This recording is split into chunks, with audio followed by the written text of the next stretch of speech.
नमस्कार, आप देख रहे हैं नवभारत टाइम्स और मैं हूं आपके साथ कृतिका चावला। मंकी पॉक्स, जिसे अब एम पॉक्स भी कहा जाता है, एक वायरल बीमारी है जिसे पहली बार 1958 में मंकी पॉक्स वायरस के कारण उत्पन्न होते देखा गया था। ये मुख्य रूप से जानवरों से मनुष्यों में फैलती है, विशेष रूप से कृंतकों और प्राइमेट से। ये बीमारी स्मॉल पॉक्स जैसी ही होती है, लेकिन इसकी गंभीरता आमतौर पर कम होती है। भारत में मंकी पॉक्स का संदिग्ध केस मिला है। केंद्रीय स्वास्थ्य मंत्रालय ने एक बयान में कहा है कि विदेश से लौटे एक शख्स ने एम पॉक्स के लक्षण पाए गए हैं। उसे एक अस्पताल के आइसोलेशन वार्ड में रखा गया है।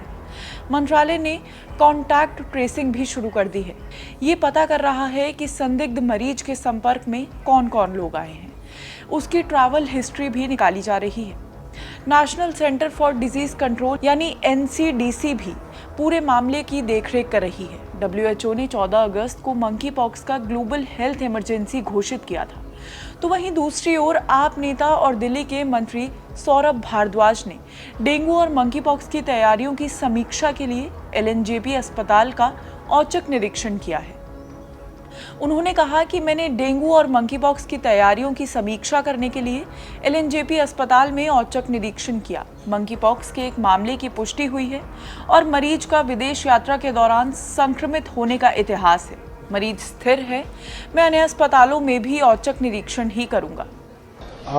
आज हम एक सरप्राइज इंस्पेक्शन पे लोकनायक हॉस्पिटल में आए हैं और डेंगू की क्या तैयारियां हैं, डेंगू का अगर मरीज आता है तो उसको कैसे आप हैंडल करेंगे, और मंकी पॉक्स का एक पेशेंट जो है हमारे यहाँ कंफर्म हुआ है, उसके विषय में जानकारी हासिल की है। ये जो पेशेंट मंकी पॉक्स का है, ये ट्रैवल है, इसकी हिस्ट्री ट्रैवलिंग की रही है। तो माना जा रहा है इसने देश में बाहर जब ये था तब इसने इसको जो है इन्फेक्ट हुआ है। अभी पेशेंट स्टेबल है और हमारे यहाँ पे जो डिजास्टर मैनेजमेंट वार्ड है वहाँ पे उसको अलग से हमने आइसोलेशन के अंदर रखा हुआ है। उसकी हालत जो है स्टेबल बताई जा रही है। दूसरी बात, डेंगू की तैयारियां हमने देखी हैं कि किस तरीके से अगर कोई पेशेंट आता है इमरजेंसी में तो कैसे उसको आप आइडेंटिफाई करेंगे और फिर कैसे आप उसको अलग वार्ड के अंदर जो है शिफ्ट करेंगे। तो उसका एक जायजा हमने लिया है और इस तरह से और हॉस्पिटल्स में भी सरप्राइज इंस्पेक्शन करेंगे ताकि इन केस जरूरत पड़ती है तो अस्पतालों के अंदर तैयारियां पूरी हों। क्या है मंकी पॉक्स, कहां से आया, कैसे फैलती है ये बीमारी? आइए सभी सवालों के जवाब जानते हैं।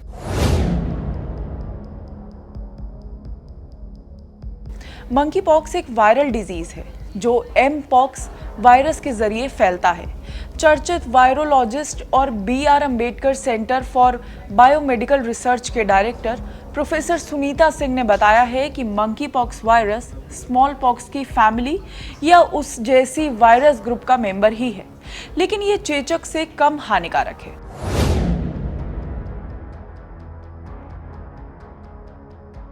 कहां से आया मंकी पॉक्स, ये भी जान लेते हैं। मंकी पॉक्स पहली बार 1970 में अफ्रीका के कांगो के सामने आया। उसके बाद 90 का दशक आते आते अफ्रीका के तमाम देशों में फैल गया। साल 2022 में तो इस वायरस ने यूरोप से लेकर अमेरिका तक में कहर बरपा दिया था।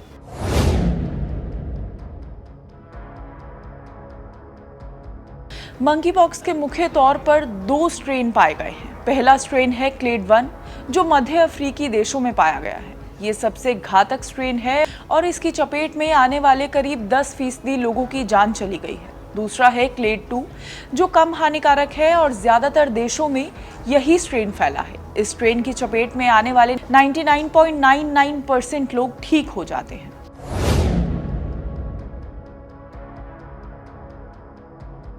मंकी पॉक्स के लक्षण वायरल बुखार जैसे ही हैं। शुरुआती लक्षण में सर दर्द, बुखार, मांसपेशियों में दर्द, ठंड लगना और थकावट भी शामिल है।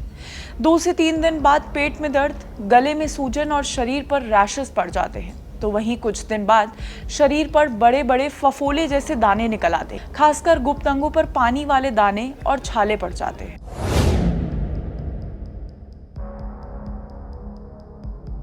मंकी पॉक्स एक जूनोटिक बीमारी है। इसका मतलब ये है कि जानवरों से इंसानों में फैल सकता है और इंसानों से जानवरों में। इसी तरह इंसानों और इंसानों में भी फैल सकता है।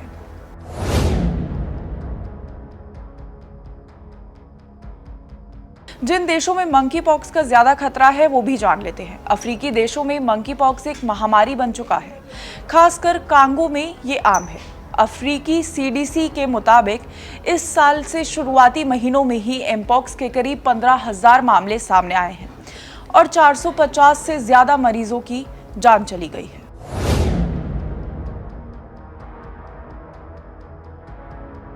बाजार में मंकी पॉक्स की वैक्सीन उपलब्ध है। साल 2022 में जब यूरोप, अमेरिका समेत उन देशों तक ये वायरस पहुंचा जहां इसका नॉमिनेशन तक नहीं था, जहां इसका नामो निशान तक नहीं था, तब वैक्सीनेशन के जरिए इस पर काबू पाया गया था।